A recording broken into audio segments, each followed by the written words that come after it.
अच्छा, अब हम स्टार्ट करेंगे चैप्टर 3 वेक्टर्स के एमसीक्यूज। सही है। अच्छा, एमसीक्यूज करेंगे। पेज नंबर बेटा 122 है। सही है, एमसीक्यूज का पेज नंबर 122। एमसीक्यूज। अच्छा, the unit vector in the direction. आपके पास एक वेक्टर गिवन दे दिया है, एमसीक्यू नंबर 1। सही है। एक वेक्टर गिवन दे दिया आर। क्या है? 2i प्लस जे जे माइनस के। सही है। द यूनिट वेक्टर, आपने एक यूनिट वेक्टर ढूंढना है। सही है, in the direction of the given vector. ये जो गिवन वेक्टर है इसका यूनिट वेक्टर निकालना है। सही है।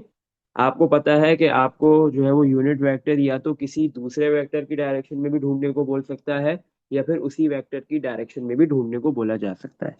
तो एक वेक्टर गिवन है आपका, आपने इसका सिर्फ यूनिट वेक्टर निकालना है। आपको पता है वेक्टर को, किसी भी वेक्टर को अगर उसके मैग्नीट्यूड से डिवाइड कर दिया जाए तो उस वेक्टर का यूनिट वेक्टर आ जाएगा। तो हमने सबसे पहले इसका मैग्नीट्यूड निकालना है। मैग्नीट्यूड कैसे निकलता है? स्क्वायर रूट आई वाले कोफिशिएंट का स्क्वायर प्लस जे के कोफिशिएंट का स्क्वायर प्लस के कोफिशिएंट -1 का स्क्वायर। तो बेटा आप डायरेक्ट कैलकुलेटर में रखो, आंसर आ जाएगा √2 का स्क्वायर 4 प्लस 1 का स्क्वायर 1 प्लस -1 का स्क्वायर भी 1, तो √6 आ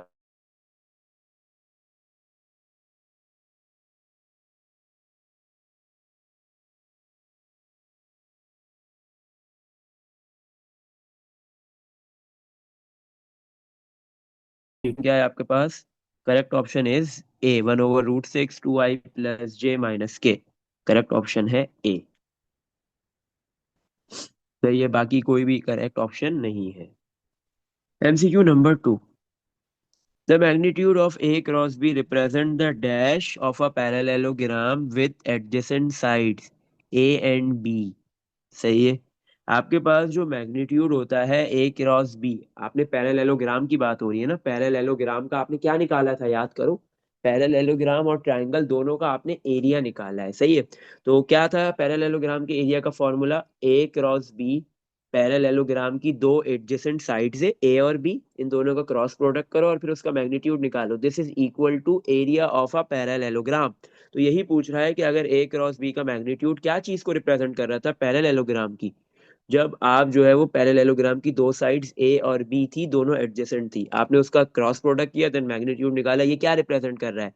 अपोजिट साइड्स, डायगोनल, एरिया या वॉल्यूम? आप बोलोगे area. Correct option is C. सही है, area. Correct option is area. MCQ number 3। The volume of a tetrahedron determine the by vectors. आपके पास टेट्राहेड्रन का वॉल्यूम आप कैसे डिटरमाइन करोगे? अगर आपके पास तीन वेक्टर्स गिवन है ए बी एंड सी, तो उसका फॉर्मूला पूछ रहा है। फॉर्मूला क्या होता है बेटा आपके पास टेट्राहेड्रन का वॉल्यूम का?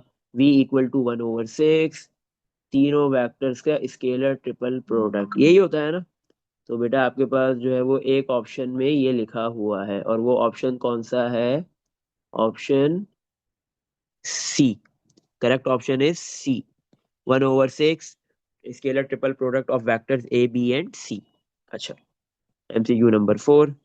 ए डॉट बी क्रॉस सी, ये क्या होता है? सही है, ये पूछ रहा है आपसे। तीन वेक्टर्स है ए बी और सी। ए डॉट बी क्रॉस सी ये किसके बराबर होगा? ये आपसे पूछ रहा है। अच्छा, इसके चार ऑप्शन है। चारों ऑप्शन में सबसे पहला ऑप्शन, फर्स्ट ऑप्शन ए में तीनों वेक्टर्स ए बी और सी के दरमियान में क्या है? तीनों के दरमियान में डॉट है। तो ये A B dot C possible ही नहीं है कि आप पहले किसी भी दो वेक्टर्स का डॉट प्रोडक्ट लो और फिर उसको थर्ड के साथ डॉट प्रोडक्ट लोगे तो स्केलर ट्रिपल प्रोडक्ट आएगा। ऐसा बिल्कुल भी पॉसिबल नहीं है, क्योंकि जैसे ही आप दो वेक्टर्स का डॉट प्रोडक्ट करोगे तो वो तो स्केलर क्वांटिटी में कन्वर्ट हो गया, फिर उसका थर्ड वेक्टर के साथ जब मल्टीप्लाई कराओगे तो डॉट प्रोडक्ट हो ही नहीं सकता, सिंपल स्केलर मल्टीप्लीकेशन होगी। तो आंसर वेक्टर क्वांटिटी आएगी। तो आपके पास यहाँ पे क्वेश्चन के अंदर दो वेक्टर्स का पहले क्रॉस और फिर डॉट हो रहा है तीसरे के साथ, this is scalar triple product. तो पहला ऑप्शन तो गलत है, दूसरा ऑप्शन भी गलत है, तीनों वेक्टर्स का क्रॉस प्रोडक्ट हो रहा है तो वो ए डॉट बी क्रॉस सी के इक्वल नहीं आएगा। तो ये या तो ये ऑप्शन बी के सही है या फिर ऑप्शन डी सही है। इसमें देखो ऑप्शन बी में भी दो वेक्टर्स का क्रॉस हो रहा है और फिर थर्ड वाले के साथ डॉट हो रहा है। ऑप्शन बी सी में भी ऐसा ही है और डी में भी ऐसा ही है। अच्छा, अब हमें पता है ना कि ए और बी और सी में से किसी भी दो वेक्टर्स का आप पहले क्रॉस कर लो, लेकिन क्या है उसके लिए एक रूल था, शर्त थी कि आपने डायरेक्शन को देखना है, उसका ख्याल रखना है।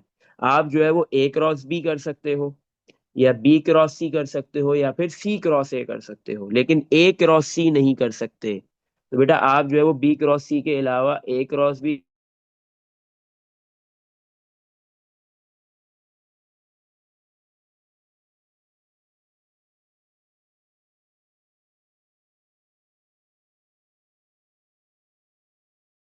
से, और फिर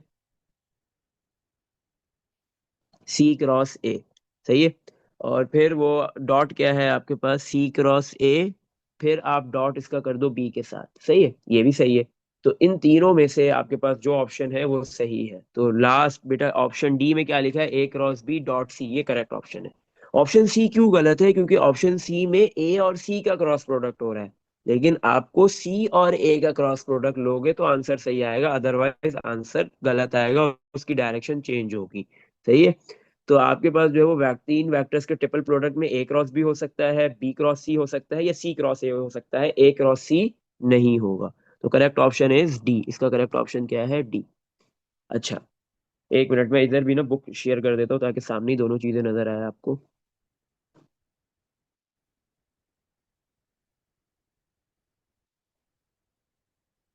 हम्म,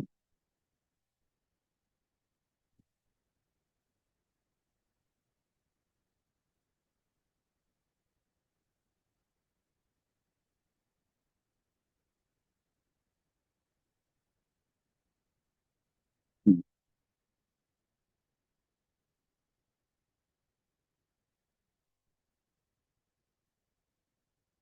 एक मिनट। हम्म,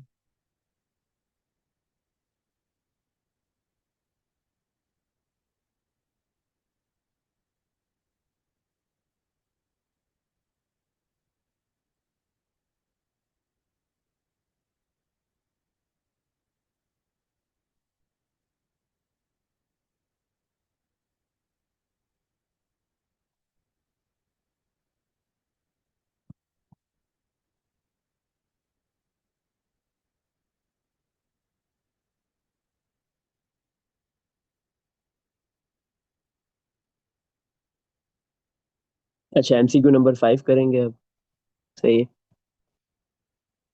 एमसीक्यू नंबर 5 में क्या बोल रहा है, बस एक मिनट, अभी हम पहुंच जाएंगे उधर तक।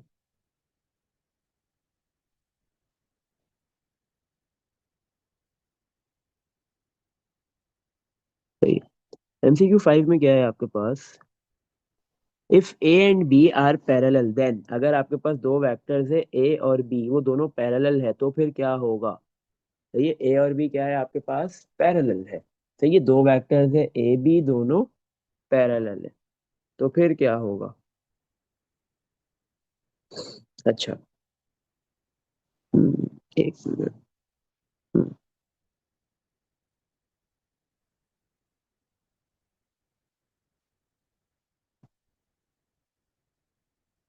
आपके पास ए और बी क्या है, दो वेक्टर्स है, दोनों पैरेलल है। देन ए डॉट बी किसके बराबर होता है बेटा, आपको पता है ए डॉट बी इक्वल होता है ए बी कॉस थीटा। अगर ए और बी पैरेलल है तो थीटा की वैल्यू क्या होगी, 0 डिग्री। तो A dot B equal to A B cos zero, और कॉस जीरो कितना होता है, 1। तो ए बी मल्टीप्लाई बाय 1, सही है, ए बी मल्टीप्लाई बाय 1। अच्छा, तो ए डॉट बी किसके बराबर आ गया, A B multiply 1 is A B. अगर आपके पास कोई भी दो वेक्टर्स है, उन दोनों का डॉट प्रोडक्ट ले रहे हो, लेकिन वो दोनों वेक्टर्स क्या है, पैरेलल, तो उनका डॉट प्रोडक्ट किसके बराबर आएगा, ए बी के, उन दोनों वेक्टर्स के मैग्नीट्यूड के प्रोडक्ट के, सही है। तो ए डॉट बी किसके इक्वल है, ए बी के, जब ए और बी दोनों क्या है, पैरेलल वेक्टर्स है, सही है। नेक्स्ट, 6, इफ थ्री वेक्टर्स, तीन वेक्टर्स है A B and C are coplanar, अगर ये तीनों वेक्टर्स कोप्लेनर है, कोप्लेनर मतलब एक ही प्लेन पे लाई कर रहे हैं। अगर आपके पास तीन वेक्टर्स एक ही प्लेन पे लाई करेंगे बेटा, तो वो ना ही पैरेललिपिड बना सकते हैं, ना ही आपके पास वो टेट्राहेड्रन बना सकते हैं, सही है, वो कुछ भी नहीं बना सकेंगे, कोई भी थ्री डायमेंशनल ज्योमेट्रिकल फिगर नहीं बना सकेंगे, सही है। वो सिर्फ टू डायमेंशनल ज्योमेट्रिकल फिगर बनाएंगे। तो उनका वॉल्यूम क्या होगा, जीरो होगा, वॉल्यूम क्या होगा, जीरो। और इन तीनों वेक्टर्स का, तीन वेक्टर्स का स्केलर ट्रिपल प्रोडक्ट क्या होता है, बेसिकली वॉल्यूम ही होता है, सही है, या तो पैरेललिपिड का या फिर टेट्राहेड्रन का। अच्छा, तो अगर आपके पास ये तीन वेक्टर्स जो है वो क्या है, कोप्लेनर है, एक प्लेन पे लाई कर रहे हैं, तो इसका मतलब इन तीनों वेक्टर्स का स्केलर ट्रिपल प्रोडक्ट या वॉल्यूम क्या होगा, जीरो। तो करेक्ट ऑप्शन क्या है आपके पास इधर? बी। सही है। और 5 वाले का करेक्ट ऑप्शन था डी। सही है। चलो, एमसीक्यू नंबर 7। 7 में क्या है आपके पास? Direction cosine of the vector. आपके पास ये वेक्टर गिवन दे दिया, इसके डायरेक्शन कोसाइन निकालने हैं। सही है। वेक्टर क्या है आपके पास? आई प्लस जे माइनस के। सही है। इसमें इसका बेटा सबसे पहले आप मैग्नीट्यूड निकाल लो इस वेक्टर का। वेक्टर का नाम कुछ भी रख लो, ए रख लेते। मैग्नीट्यूड निकाल लो। मैग्नीट्यूड क्या होगा? ए इक्वल टू रूट आई का कोफिशिएंट 1 उसका स्क्वायर प्लस जे का कोफिशिएंट भी 1 है उसका स्क्वायर प्लस के का कोफिशिएंट -1 उसका स्क्वायर।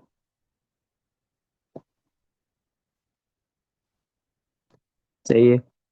तो 1 का स्क्वायर 1, रूट के अंदर 1 प्लस 1 स्क्वायर 1 प्लस -1 का स्क्वायर क्या हो गया आपके पास? 1। तो इक्वल टू √3। सही है। तो आपके पास जो वेक्टर गिवन दिया हुआ था उसका मैग्नीट्यूड आ गया √3। डायरेक्शन को साइंस निकालने हैं, cos alpha cos beta and cos gamma. Cos alpha क्या होता है बेटा आपके पास? कॉस अल्फा होता है जो वेक्टर है आपके पास उसका एक्स कंपोनेंट। वेक्टर जो गिवन दिया हुआ है ए, उसका एक्स कंपोनेंट आएगा। कॉस अल्फा होता है ए एक्स और डिवाइड बाय उसका मैग्नीट्यूड, यही था ना। कॉस बीटा क्या होता है? ए वाई और डिवाइड बाय फैक्टर ए का मैग्नीट्यूड, मतलब डिवाइड में ए। इसी तरह कॉस गैमा भी क्या होता है? ए जेड डिवाइड बाय ए। तो ए एक्स की क्या वैल्यू है? जो वेक्टर गिवन है उसमें एक्स कंपोनेंट का कोफिशिएंट, मतलब एक्स कंपोनेंट आई का कोफिशिएंट 1। ए वाई क्या है? जे का कोफिशिएंट 1। ए जेड क्या है? के का कोफिशिएंट -1। तो कॉस अल्फा की क्या वैल्यू आ जाएगी? ए एक्स ओवर ए। कॉस अल्फा की वैल्यू आ जाएगी आपके पास ए एक्स ओवर ए। तो ए एक्स है 1 ओवर ए, निकाला आपने √3। कॉस बीटा क्या आएगा आपके पास? ए वाई ओवर ए। ए वाई की वैल्यू 1 ओवर ए की वैल्यू है √3। कॉस गैमा क्या आएगा? ए जेड। ए जेड की क्या वैल्यू है आपके पास? -1 और डिवाइड बाय √3। तो आपका आंसर क्या हो गया? कॉस अल्फा है 1 ओवर √3, कॉस बीटा है 1 ओवर √3 और कॉस गैमा है -1 ओवर √3। तो पहले दो प्लस के हैं और तीसरा माइनस का है, तो करेक्ट ऑप्शन इज डी। सही है ना। करेक्ट। डी में क्या है? शुरू के दो प्लस है और थर्ड माइनस है। डायरेक्शन कोसाइन में आपने लाइन से बताने होते हैं। सही है ना। पहले कॉस अल्फा बताओगे, फिर कॉस गैमा और फिर सॉरी कॉस बीटा और फिर कॉस गैमा। इसका करेक्ट ऑप्शन क्या है आपके पास? डी है। Next MCQ, MCQ number 8। 8 में क्या बोल रहा है? A cross B is dash to plane of A and B. आपके पास जो दो वेक्टर्स का जब आप क्रॉस प्रोडक्ट निकालते हो ए क्रॉस बी, वो प्लेन पे क्या होते हैं? ये जो दो वेक्टर्स होते हैं ए और बी, ये प्लेन के साथ क्या पैरेलल होते हैं, परपेंडिकुलर, ऑपोजिट या कुछ भी नहीं? याद रखो, जब भी आप दो वेक्टर्स का क्रॉस प्रोडक्ट निकालते हो तो ये दोनों वेक्टर्स प्लेन के साथ क्या होते हैं? परपेंडिकुलर होते हैं। क्या होते हैं? परपेंडिकुलर। सही है ना। जब भी तो A cross B A B sine theta के बराबर होता है और थीटा की वैल्यू हम चाहते हैं कि 90 डिग्री हो, तो इसके लिए आपके पास ये दोनों वेक्टर्स ए बी प्लेन के साथ क्या होते हैं? परपेंडिकुलर। तो correct option is B 9। A vector given दे दिया P1 P2 है। ए वेक्टर बता दिया P1 P2 है। सही है। P1 भी गिवन है, P2 भी गिवन है। वेक्टर का मैग्नीट्यूड निकालना है, तो सबसे पहले आप वेक्टर फाइंड करोगे। सही है। सबसे पहले आप वेक्टर निकालोगे। ए वेक्टर कैसे आएगा? P1 P2, मतलब P2 माइनस P1। सही है ना। Terminal point P2 minus initial point P1। Terminal point P2 क्या गिवन है आपके पास? -3, 1, 2 माइनस इनिशियल पॉइंट है 0, 1, 0, 0, 1।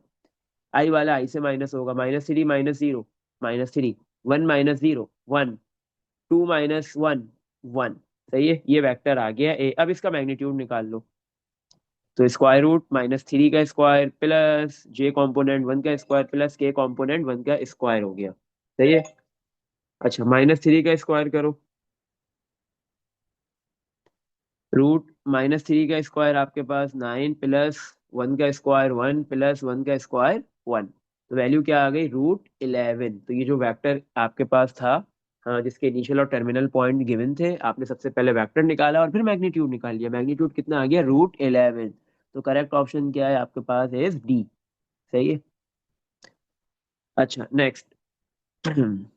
आपके पास जो है वो बेटा एक पी वेक्टर गिवन है, दूसरा क्यू वेक्टर गिवन है। दोनों को आपने क्या करना है? पहले देन पी माइनस क्यू का मैग्नीट्यूड। पहले आप इन दोनों वेक्टर्स को माइनस करोगे, पी और क्यू को, देन आप उसका मैग्नीट्यूड निकालोगे। सही है। पी और क्यू को हम कैसे माइनस करेंगे? आ जाओ देखते हैं।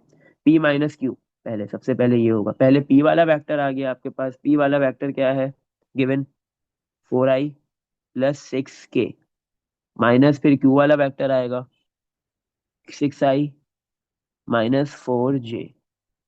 सही है। तो 4i + 6k माइनस दोनों से मल्टीप्लाई हुआ, -6i माइनस माइनस +4j। आई वाली दो टर्म्स है, दोनों को ऐड और सब्ट्रैक्ट कर दो, 4i - 6i -2i हो गया। 6j कॉप 4j प्लस का कॉपी प्लस का 6k कॉपी, क्योंकि सिंगल टर्म है तो ये ऐड और सब्ट्रैक्ट नहीं हो सकते। अब इसका मैग्नीट्यूड निकालना है पी माइनस क्यू का। तो आप क्या करोगे, ये जो पी माइनस क्यू वाला वेक्टर आ गया इसका मैग्नीट्यूड फाइंड करोगे। स्क्वायर रूट ए का कोफिशिएंट है -2 उसका स्क्वायर, प्लस बी आपके पास होता है जे का कोफिशिएंट 4 उसका स्क्वायर, के का कोफिशिएंट 6 उसका square, equal to square root -2 का स्क्वायर 4, 4 का स्क्वायर 16 और 6 का स्क्वायर 36। तो बेटा आपके पास आंसर कितना आ गया, ये √56। 56 का रूट निकालो, देखो क्या आ रहा है, √56। टू रूट रूट फोर्टीन 56 2√14 आ रहा है। तो करेक्ट ऑप्शन बेटा आपके पास है 2√14। सही है, 56 का रूट होता है 2√14। तो करेक्ट ऑप्शन इज 2√14, और वो आपके पास है, आंसर है बी। बी है 2√14। सही है। अच्छा, for non zero vectors A and B, अगर आपके पास दो वैक्टर्स है, एक ए और एक बी, दोनों नॉन जीरो है, तो A cross B is a unit vector and आपके पास A cross B is a unit vector and magnitude of A and B is √2, then angle theta between vectors A and B is. आपके पास क्या बोला जा रहा है कि आपके पास दो वेक्टर्स है ए और बी, दोनों के मैग्नीट्यूड गिवन दे दिए, क्योंकि दोनों नॉन जीरो वेक्टर्स है, दोनों के सेम मैग्नीट्यूड है √2। इन दोनों वेक्टर्स के दरमियान में एंगल कितना बनेगा वो बताओ। और A cross B is a unit vector, मतलब ए क्रॉस बी का जो मैग्नीट्यूड है वो आपके पास 1 है। अब एंगल कैसे निकालोगे आप, एंगल आप कैसे निकालोगे, क्योंकि देखो आपके पास एंगल निकालने के लिए साइन का फॉर्मूला है, वो क्या कहते हैं, क्रॉस प्रोडक्ट से भी निकल सकता है और डॉट प्रोडक्ट से भी। इधर क्रॉस प्रोडक्ट का डेटा गिवन है तो उससे निकालेंगे। आपको पता है ना, ए क्रॉस बी का मैग्नीट्यूड बराबर होता है ए बी साइन थीटा। सही है। ए क्रॉस बी का मैग्नीट्यूड लिखा हुआ है, A cross B is a unit vector, A cross B unit vector है, तो इसका मैग्नीट्यूड कितना होगा 1, क्योंकि कोई भी वेक्टर हो जो यूनिट वेक्टर होता है उसका मैग्नीट्यूड 1 होता है, इक्वल टू ए वेक्टर है √2, बी वेक्टर भी क्या है आपके पास √2, वेक्टर ए है √2 और वेक्टर बी भी क्या है √2 साइन थीटा। तो √2 मल्टीप्लाई √2 कितना हो गया, रूट के अंदर √2 का स्क्वायर हो गया ना बेटा, √2 का square sine theta, square root cancel, तो 2 आ गया, 2 मल्टीप्लाई हो रहा है तो 1 के पास आके डिवाइड हो गया, इक्वल टू साइन थीटा। तो मुझे थीटा फाइंड करना है तो साइन इनवर्स 1/2 कर दूंगा, साइन इनवर्स 1/2 थीटा की वैल्यू आ गई, साइन इनवर्स 1/2 निकाल लो और मुझे बताओ आंसर क्या आ रहा है। सही है। क्या कितना डिग्री आ रहा है, 60 डिग्री आ रहा है, 30 डिग्री आ रहा है, 30। 30 डिग्री बेटा, 30 डिग्री यहाँ पे आंसर है रेडियन में। अच्छा बेटा याद रखो, अभी हम आगे जाके ट्रिग्नोमेट्री में रेडियन और डिग्री की कन्वर्जन देखेंगे, लेकिन आपने पहले भी की हुई है। तो 30 डिग्री कितने रेडियन के बराबर होता है, पाई/6, क्योंकि आपको पता है पाई रेडियन होता है 180 डिग्री। तो पाई की value 180 divide by 6, pi divide by 6, 180 divide by 6 करेंगे क्या आ जाएगा 30। तो आपके पास 30 डिग्री पाई/6 रेडियन के इक्वल होता है। सही है। तो इसमें आपके पास जो करेक्ट ऑप्शन है वो है पाई/6। पाई/6 वाला कौन सा ऑप्शन है, सी। करेक्ट ऑप्शन है सी। आपके पास 12 में क्या बोल रहा है, एक वेक्टर गिवन दिया हुआ है ए, इसका मैग्नीट्यूड निकालना है। कैसे निकलेगा, बहुत आसान है। कैसे निकाल लोगे, स्क्वायर रूट ए, ए वेक्टर में जो आई का कोफिशिएंट है 3 उसका स्क्वायर, प्लस जे का कोफिशिएंट -1 इसका स्क्वायर, प्लस के का कोफिशिएंट 2 उसका स्क्वायर। 3 का स्क्वायर 9 प्लस -1 का स्क्वायर 1 प्लस 2 का स्क्वायर 4। तो क्या वैल्यू आ गई, √14। सही है। तो आपके पास ये वेक्टर ए का मैग्नीट्यूड क्या है, √14। Correct option is C. MCQ number 13 में क्या है, the position vector of the point. आपके पास बेटा ये जो पॉइंट गिवन दे दिया 1, 0, 2, इसका पोजीशन वेक्टर क्या होगा, हमने ये चीज पढ़ी है कि आपके पास जो है वो कोई भी पॉइंट, कोई भी पोजीशन वेक्टर होता है तो उसका इनिशियल पॉइंट तो 0 होता है और टर्मिनल पॉइंट आपके पास गिवन है। तो अगर आपको ओ ए पोजिशन वेक्टर है तो ये ओ ए किसके बराबर होता है, ए के, और ए इसमें क्या है टर्मिनल पॉइंट, कोई भी पोजीशन वेक्टर अपने टर्मिनल पॉइंट के ही इक्वल होता है। तो अब आपके पास ये 0.102 दिया हुआ है, इसका पोजीशन वेक्टर क्या होगा, यही पॉइंट होगा। सही है, मतलब 1 i, 1 है ना, आई का कोफिशिएंट 1 है, 1 i plus 0j plus 2k। तो 0j फिर खत्म कर दो, 0 हो गया, 0 लिखने की जरूरत नहीं है, आई प्लस 2k हो जाएगा। अच्छा, तो आपके पास इधर करेक्ट ऑप्शन है i+2k, correct option is D. सही है। तो पोजीशन वेक्टर जो वेक्टर का टर्मिनल पॉइंट होता है उसी के बराबर होता है। सही है। अब इसको इसने ओपन फॉर्म में लिखा था, हमने भी लिख दिया। If O be the origin and O P, आपके पास एक ओ ओरिजिन है, ओ पी यूनिट वेक्टर है, इसी तरह दूसरा vector O Q unit vector given दे दिया, देन पी क्यू किसके बराबर होगा, पी क्यू निकालना है। पी क्यू आपके पास क्या होता है बेटा, क्यू माइनस पी, आपको पता है ना, terminal point minus initial point, तो क्यू माइनस पी। क्यू आपके पास टर्मिनल पॉइंट है, इनिशियल पॉइंट पी है, दोनों को माइनस करेंगे। और आपको ये पता है कि आपके पास ओ क्यू और क्यू आपस में बराबर होता है, इसी तरह ओ पी और पी आपके पास बराबर होता है। सही है। आपके पास कोई भी यूनिट वेक्टर है, सॉरी यूनिट नहीं, पोजीशन वेक्टर है, तो जो उसका टर्मिनल पॉइंट है वही पोजीशन वेक्टर के बराबर है। तो क्यू आपके पास क्या है, ओ क्यू पोजीशन वेक्टर का टर्मिनल पॉइंट, तो क्यू बराबर है ओ क्यू के। इसी तरह पी क्या है आपके पास, ये जो टर्मिनल पॉइंट है किसका, ओ पी वेक्टर का। तो ओ पी वेक्टर और पी आपके पास बराबर है। तो ओ पी वेक्टर गिवन दिया हुआ है आपको, क्या गिवन दिया हुआ है, पहले ओ क्यू लिखेंगे, ओ क्यू है, ओ क्यू क्या गिवन दिया हुआ है, 5i+4j-3k, फिर माइनस ओ पी वाले वेक्टर का हर कंपोनेंट का साइन चेंज हो जाएगा, -2i-3j+4k, क्योंकि माइनस करना है ना इसलिए। तो 5i-2i कितना हो गया, 3i, 4j-3j प्लस जे, -3k+4k+k। तो करेक्ट ऑप्शन आपके पास पी क्यू वाला वेक्टर आ गया, 3i+j+k, करेक्ट ऑप्शन है सी। करेक्ट ऑप्शन क्या है आपके पास, सी है। चलो नेक्स्ट MCQ 15। इफ अगर आपके पास जो है वो ए क्रॉस बी का मैग्नीट्यूड और ए डॉट बी दोनों का मैग्नीट्यूड बराबर है, तो फिर एंगल क्या होगा, ए और बी के बिटवीन में एंगल क्या होगा, आ जाओ निकालते हैं। अच्छा, आपको पता है ए क्रॉस बी मैग्नीट्यूड बराबर है, क्या गिवन दिया हुआ है, ए डॉट बी का मैग्नीट्यूड। ए डॉट बी जो निकालते हैं वो स्केलर क्वांटिटी आती है। सही है। तो आपको पता है ए क्रॉस बी का मैग्नीट्यूड बराबर होता है ए बी साइन थीटा। इसी तरह ए डॉट बी का मैग्नीट्यूड बराबर होता है ए बी कॉस थीटा। सही है ना। ए डॉट बी बराबर है A B cos theta, A cross B magnitude बराबर होता है ए बी साइन थीटा के। अच्छा, साइन थीटा कॉस थीटा उधर मल्टीप्लाई और इधर आके डिवाइड हो गया। इसी तरह ए बी साइन थीटा के साथ ए बी मल्टीप्लाई हो रहा है, दूसरी साइड पे आके डिवाइड, ए बी से A B cancel, sine theta over cos theta क्या होता है, टेन थीटा। टेन थीटा किसके बराबर हो गया, 1 के, तो थीटा बराबर हो गया tan−1 1। tan−1 निकालोगे बेटा, आंसर आ जाएगा 45 डिग्री। और आपके पास 45 डिग्री जो है वो रेडियन में कितना होता है, पाई/4 रेडियन। सही है। पाई 180, 180 डिवाइड बाय 4 करोगे 45 आ जाएगा। Correct option is C. तो आपके पास करेक्ट ऑप्शन कितना है, सी। अच्छा बेटा, ये हमने 16 वाला कर लिया, सी करेक्ट ऑप्शन है, सी 16 का, ये भी हमने 16 कर लिया है। सही है। अच्छा, 15 क्या है, के क्रॉस जे किसके बराबर होता है आपके पास, या तो आई होगा या -i होगा। अब आपको ढूंढना है किसके बराबर होता है। आई क्रॉस जे होता है के, जे क्रॉस के होता है आपके पास जे क्रॉस के, आई क्रॉस जे के, जे क्रॉस के आपके पास होता है, जे क्रॉस के होता है आई। सही है ना। ये के क्रॉस जे बोल रहा है तो -i होगा। Correct option is D. सही है। चलो लास्ट के 4 MCQs पे मूव करते हैं। 17।